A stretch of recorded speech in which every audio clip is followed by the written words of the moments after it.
and welcome back to another episode of the Energetic Shift podcast. I am joined today by one of my amazing friends, clients, and we are going to be, and fellow author actually as well, because we're going to be talking about all things creativity. I'm going to be talking about all things doing things our way, and we're also going to be linking that back to something that you should have known, that you should know about by now, because it's been published for just over a week. We're going to talk about the book that I published last week that Sam is also in. So without further ado, I'm going to introduce you all to Sam Rawlings, the wonderful Sam Rawlings, and she's going to tell you a little bit about who she is and what she does, and then we're going to have a riff. And we're going to talk about all things creativity, all things creative, all things energetic, all things doing things your way. So over to you, my love. Thank you. Hi, Dan. Nice to see you this morning. The sun's shining. That's what it's all about for me. Thank God. So I'm Sam Rawlings and I'm a children's creative counsellor, and I work with children 6 to 19, and that's online and in person. In person is in a room space where there's lots of ways of being creative, including arts and crafts, games. We do lots of emotion cards. There's so many different things. I would be here all day just listing them all. And then the other part of being in person is what's called Creative Trails, and that's outside in nature. And I must admit, when I brought that in to one of my services, it really made a difference to where I'm able to support young people. It initially started where young people are really struggling to get into school, so I do it through the day. Do you know what I mean? But as I've evolved, as I've grown and changed, it's definitely changed more. And at the moment, I'm like looking into a lot to do with home education, just because I feel there's a gap there for young people. So that's kind of, where my route is as well. So I'm a mum of 2 beautiful daughters, and I have 4 grandchildren, starting from nearly 2 up to 16. I know what you're all thinking if you're watching this on YouTube. You're thinking she's nowhere near looks old enough to have grandchildren, or children of old enough to have children themselves. So yeah, she looks after herself. Absolutely. And the more that I've aged, as it happens to so many of us, I feel that the younger I've become, because I've learned to know and love myself, which has been I also think that is a big part of who you are and what you do for a living as well. So we are going to touch upon like the whole creativity side of things, but because you work with children and everything that you do is very much in your childlike era, right? It's in your inner child. You are probably the best person I know to drop into your inner child in such a productive way that actually I think and I believe keeps you young, keeps you looking young, keeps you acting young, keeps you just feeling young. And they say, don't they, you become like the 5 people you spend the most time with. Like if your clients are children, you become like the children, right?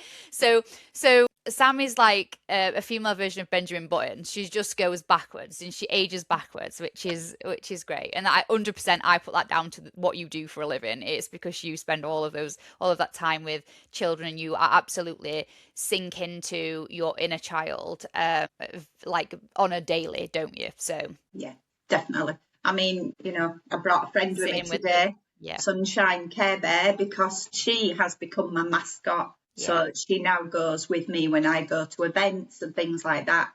I haven't found a space for her in the car, because I was thinking about this morning, but I can't sit her on the dashboard, so just stick her on the passenger seat and put a seatbelt on her. What's really interesting is, I love this. I remember when you got this. It's a smaller version of the one that I had, but it immediately took me back to my childhood. So I had one of those before I was even born. So my auntie, my mum's sister, bought me one, a Sunshine Bear, and it was probably about that big. It was a decent size one, and I had it for years. In fact, I actually think it's still somewhere in the house. It's either in the garage roof with a bag of teddies, or it's in the airing cupboard with a bag of teddies, right? I think I do still have it somewhere. I haven't seen it for many years, but I'm near on probably 98-99% positive I've still got it.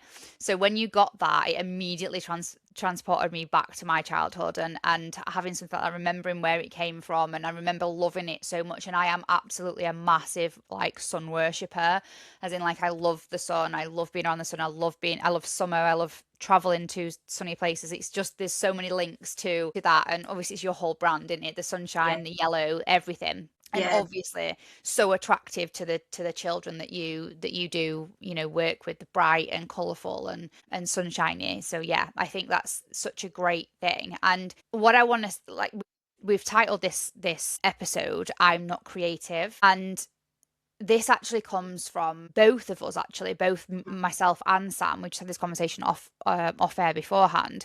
We both had that belief that before we got into what we do now, that we weren't creative. When we were younger, growing up, we weren't creative. Creativity was described as, when we were children, as somebody that was arty. So if you drew or you painted, that was as far as society believed that creativity was. And actually it couldn't be far from the truth. So as we've obviously both evolved throughout our lives, and both me and Sam are creative in different ways as well. Like my whole family is creative. When I look at myself, my husband, and my two children, my son is very much like me. We're creative in numbers, or in business, or in innovating, like creating new ways of teaching or training or learning.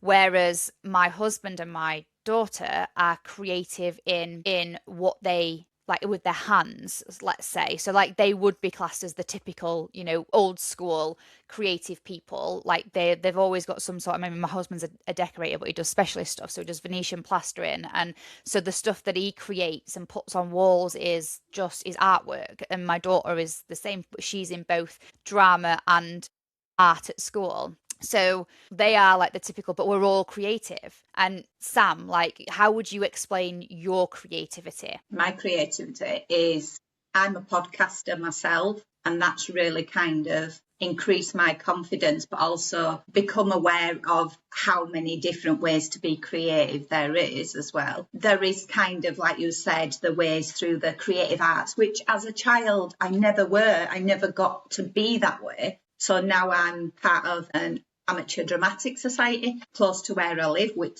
Kirk's Arts Guild. We're actually going to a big weekend, and I'm really excited for it. So that has really kind of helped me express how I feel, how I think, and how I behave, and really helped me notice more about myself. As I said, that was never something as a child that was able to happen. I love singing. I love dancing, but I've always been very robotic, whereas now I feel that it doesn't matter. I'm not judging myself. I'm not being judged by others. So it's okay to just dance, whatever that looks like for me. Going out in nature is a real kind of creative way as well. Just noticing, just really slowing down and noticing what is there, like looking up at the sky. A little thing that I do with clients is we're looking up at the sky, and you don't see anything because you just look up. So you look back down at your hand and then look back up, and then you can see the shapes of the cloud and the colours. Sunsets, absolute sunsets. Oh, my absolute, I love my Colours, yeah, the blends. Even when I look around my house, I've become more creative now because there's all these little dots of yellow, but they don't just stand out as like, hello, I'm here. They all kind of blend, and so colours is a big one for me, I would say, Absolutely. definitely. I think if you had to, so if you're listening to this and you're thinking, oh yeah, I'm not creative, or I don't do anything like what you two have just said, the way that I can describe, because I think every single human being has got the abilities Absolutely. to have, We're they've got the born with creativity. it. Yeah, we're born with it, right? It's trained out of us. That's the kind of thing. It's conditioned out of us. Creativity to me, if I had to put it in a nutshell, is it's just a way of expressing yourself, and everybody expresses themselves very differently. So it could be through tools, through artwork, through nature, through colors, through energy. However you express yourself is a creative form. And which actually also what brings us on to what we're going to talk about next. When you're unruled, when you do things your way, when you express yourself in your own unique way, that in itself is creativity. So we, a lot of you listeners that are listening to this are obviously listening to this because you're energetic beings anyway, and you're interested in the energy and how we're built and what makes us up, because that's why you're here, right? That's why you listen to this podcast, and you're in business. And so even all business owners are creative, Yeah. just very different creativity outputs or outlets. So we're all very creative if we're creating new ways of earning money, if we're creating new ways of teaching people, if we're creating new ways of caring for people, if we're creating new ways to just express who we are and what we bring to the world. 100%. One thing that Sam's done, because Sam is a qualified counsellor, right? So by clinical name, or by, you want to give it, title, so to speak. And Sam changed her title, let's say, a good few years ago now, and to a creative counsellor, children's creative counsellor, because just being a counsellor, and that's nothing to say that any other counsellor is wrong, but just being a counsellor for Sam wasn't expressive enough, wasn't creative enough, it wasn't true to her anymore. And so branching off and doing things your way, what made you make that change? What made you decide that actually I can't do it the clinical way anymore, or the structured way that I'd learned anymore? What was inside you that was like, So I need to do this? we were coming out of lockdown, and during lockdown I very much worked online. I'm so grateful that I was able to do that. It was like agency work, like EAP. And I kind of lost myself a little bit because I was using their platforms. They were fantastic, but I was like, don't feel right. It didn't feel right. So I ended with them and thought, right, now it's time to start building my practice. I'd already done the training, like you said, qualification, how to open a private practice, like extra workshops like that. And I looked at my leaflets. I've got some fantastic leaflets, absolutely beautiful. And there were this long book length title, like Sam Rawlings, person-centered counsellor for children and young people. And I was like, ew. What is that? And there's nothing wrong with that title, just not for Sam. For me, absolutely. Yeah, that's really important to mention. For me, it was just too much waffling. And Dan, that I can waffle for England. I can talk for life. So maybe that's why it started. And I think one of the points there is that I've always felt that I've got to have more and more, and I've got to make sure I'm not missing anything out. So when I first started, it was like, oh, you need to know I'm a person-centered counsellor, and you need to know that I work with children and young people, and you need to know my name. But it took up 3/4 of a leaflet. How interesting is that? So just listening to you say that, and I know there's so many listeners that'll listen to this and think, yeah, I'm doing things, or I've titled myself, or I'm creating this thing, or I'm doing this thing based on what I should. People should know this about me. People should and we fall so easily into the trap. Like, girls, that are listening to this, you hear me talk about this all the time, about the shoulds and doing things the way that people expect you to do things, and it's wrong. We talk about I talk about the strategies all the time. I talk about everything on here, the shoulds, and then also doing things your way. Everything works, every way works, every strategy works, every name works, just every title works. Just Sam's title worked and works for many, so many people, so many counsellors have got that title, person-centered counsellor, right? For children and young people. So many people will have that title, and it works for them, and it fits, and it feels good. But for Sam, it didn't. And if she'd have continued to use that title to do that work, in that way, eventually she would have got resentful, she would have burnt out, she would have not enjoyed it, it would have become, or she wouldn't have attracted the right clients into her space. So continue, Sam, with what feels, how did you come to that decision? Sorry. So it didn't feel right. Yeah, so I'd started looking around for in person, because it was like time, we were allowed to, kind of thing.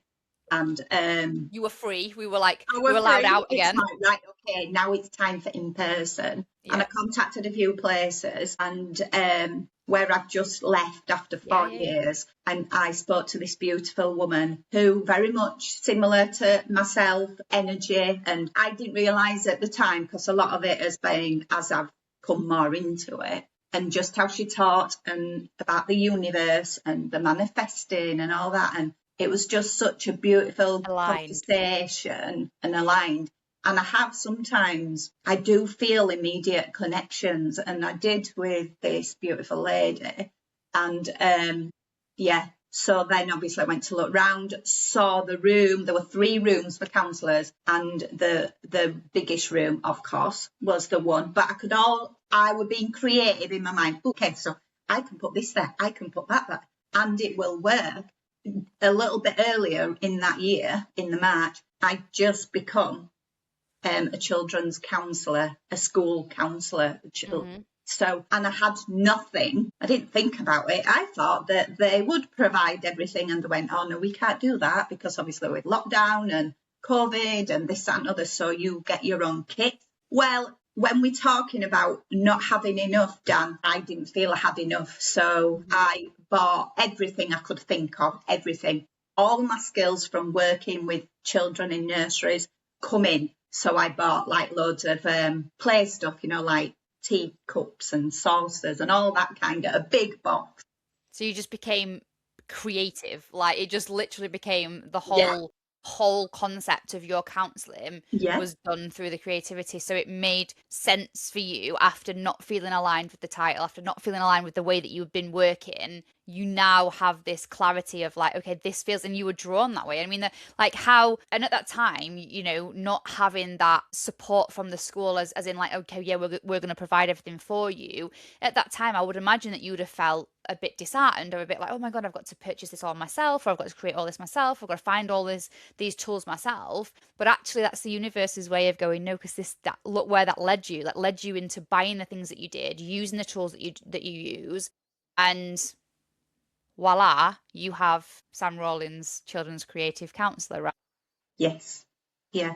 It gives me goosebumps when you say that, because of just like the journey that I went on by changing that title. And 2 other things that come from that as well with that, like, okay, it's time to change it, is I've seen things I'm talking about niche and things like that. And I'm like, I know my niche. I work with children, and a lot of, they were like, some people were really struggling with it. And I'm like, no, I'm there with that. But yeah, finding all these items. And also I'd worked in nurseries for 20 odd years. No brainer for you then. It was there. And when I was in college and when I was training to be a counsellor, and we'd done a group session, and they went, you're creative. And I'm like, I'm not creative. How mad's that? Yeah. So then as it's gone along, I was like, I am a creative. Yeah. And holding that in myself and just feeling it, I was like, yes, this is so right. So that leads us on to like the doing things our way, right? So like creating that awareness that actually we don't have to do the things that everybody else around us is telling us to do. In this episode, I want to touch upon Sam's reason for joining and being a part of the book and the unruly element of what Sam does. So we've already talked about the fact that she, yes, okay, she's qualified as a, let's say, a clinical counselor, but she morphed into the more aligned version of her as a counselor, as a creative counselor, as a children's creative counselor. It became more and more niche and more her way. I know lots of counselors, lots of therapists. I don't know any other children's creative counselor. Like Sam is the only person that I know. And I know lots of business owners and lots of people. So it become very, very niche for you. And so very, like, I suppose, scary maybe to go into this, like you would have had all of those thoughts and feelings, I would imagine. But when you get that feeling inside of you that's like, it's just right, it just feels right for me to do this, even though it's unruly, even though it's against what other people around you potentially were saying, or you'd not seen or heard of anybody do it before. And that's what makes us unruly. And the subtitle of the book is The Women Who Did It Their Way. And Sam, you did it your way, right? You went into what you do now as a children's creative counsellor your way. There were no roadmap for this. There were no guidance. There were no 10-step process to follow to how to become a children's creative counsellor. You created that. Like you it formed from you. So you talk about this inside the book, don't you? So you Yeah. talk about inside your chapter, you talk about how like the creativity saved you, like everything that creativity has brought to your world. And your title of your chapter is the lady with the, is it the lady with the Yeah. green trolley? The girl. The girl with the green, the girl, I'm just finding it now. The girl with the green trolley. And this is hilarious because I've seen Sam's trolley that she takes about with her that goes in the boot of a car. So Sam's, for those of you that watch on YouTube, so this is Sam's chapter, the girl with the green trolley. And she talks about this in the book and how doing it her way um as being probably the best thing for you and your business and the children that you help. So do you want to talk just a little snippet of like what's in the book? Yeah, of course. So it's how from being a young child to experiencing childhood trauma, and tiny little peaks of creativity were there. But you weren't aware of it. I wasn't aware. I would take myself I would read books all the time, fantasy books, as in like Secret Seven, all those kind of books. And that was like just taking myself away from life because, I was in guidance for Escapism, years. like a bit of an escapism. Yeah. Absolutely. Yeah. And as I grew up, like the trauma still continued, and I became our young mum. So then it was working out how to be a mum, how to be a parent as well. And all through it, there was this real kind of theme of creativity, going into working in nurseries.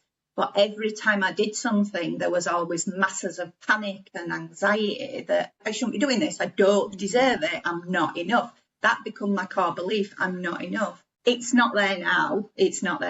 But it's took me a hell of a long time to get to here. And throughout that, I've started to understand myself more and more and more. And for a long time, I held on to the trauma and the past. I can't do what about that now, And it has been said to me that there is times where I felt it, where I should have been in the gutter. But there were none of that going to happen because I've got so much to live for. I've got a beautiful family. As I said, I've got daughters, I've got grandchildren. I've so much to live for, and I want to be able to help. So from the real kind of difficult life that I led, I turned that around, made it into this beautiful positive, and helped families. You've had to, and we've had this conversation multiple times in our coaching, but like you've had to, I think, like all of those moments in your life where those things have happened, and even the creativity, even though you weren't aware of it at the time, like the creativity saving you of every point, giving you an escape, giving you something to focus on, giving you something to concentrate on, a distraction, all of those things that creativity has helped you with that you didn't realize at the time until now, being in your evolved state where we can look back in hindsight and revisit these times of our past, of your past, that you can now see what was happening and what was going off at that point. And obviously you've gone through your own therapy journeys, and all of that is part and parcel of where you are now as the leader of the children that you're helping and helping to transform, because the children's are going through their own hard times and their own traumas. And what you going through your traumas enables you to have is that empathy, is that understanding, is also bringing the tools that you used, even though unknowingly at the time you're bringing those to your children, your clients now, your children clients now. So being able to help them through what you've gone through in your own journey, and it's just a wonderful thing to observe and to see you grow and evolve in this, and it's fabulous to know that is now the positive that you've spun on this life that weren't so great in the past. You've spun it around. So if there's anybody listening to this that may have a child or know of a child around you, close by you, that does need some support, and they don't have to be creative, they are, but they don't have to think, or you don't have to think that they're creative. The tools that Sam uses in her work is creativity tools, is tools that will bring out what needs to be brought out or brought to the surface through what she does with either the creative trails work or the, in the hubs work, where she can work with the children that way. And we're going to put all of Sam's links and website and social media in the show notes so that you can access it very quickly and very easily. And one thing that Sam gets quite a lot of in feedback, even before people start working with her, is her smiliness, is her positivity, is her sunshine. Literally, she radiates sunshine from her. It's literally your inner child. Yeah, Everybody just sees your inner child walking around the whole time. Like nobody totally. sees how old you actually are, because like you don't act like that. Your energy doesn't give off that. It's such a beautiful thing to watch you just float through life doing what you do, and helping other people by being you. So yeah, being yourself, doing things your way. And you're right in what you've said about it's taken you a long time. It's taken you to go through all of those things to get to this point. But now, how does it feel, Sam? It feels incredible.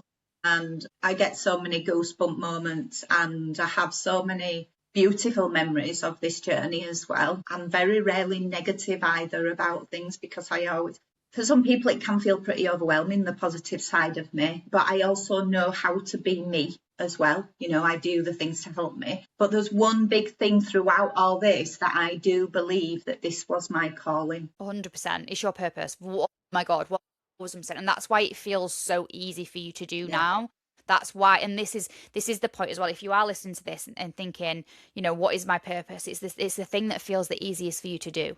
Like even if it doesn't make logical sense in your head, like you'll be called to it and you'll be pulled to it, and you'll feel it's like it's just the easiest thing. It's the easiest decisions to make. It's the easiest action to take. It's just the easiest way to move in life, and you'll know when you've got your calling, or when you've found your purpose. And if you haven't found your purpose yet, come speak to me, because that's my superpower. I'll find that in you. So for sure, come and have a word. Well, such a lush conversation, rounding it up with the fact that, like, if you are listening to this and you think I'm not creative, both myself and Sam will disagree. You will be. There'll be some creative in there somewhere. You've just been conditioned to a point where you now believe that you're not.